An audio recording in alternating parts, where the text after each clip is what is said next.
ngangithukile cause at the same time ngakwazi ukufonela umngane wami omunye umngane wami ngakwazi ukumfonela ngathi bethi ngibe nenkinga kanje lo muntu lo sengivele kwenzeka kanje nakanje naye futhi nalapho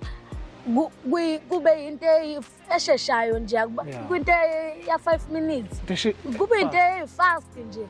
futhi nalapho ngangayitshela ukuthi ngiyenzile ngempela lento ngamfonela ngamxoxela ngamtshela futhi ukuthi lo muntu lo njengoba phezulu kwami ade kuba ngathi cobra yabo futhi kwadlula isonto ukudluleni isonto kwaba ngathi khona into engihamba eswini lento le ibuye ngibophe eswini hayibo like eselalile nawe mhlambe khona indlela akuvala ngayo kuphi imali ukuthengela enye into ukuze unganaki ukuthi elalile bakho bambile elalile nami wabona ukuthi ungibreakile and ekuboneni kwakhe ngathi ngihambe kuseni angithi wathi wangipha 2000 wathi yona pocket money yakho leyo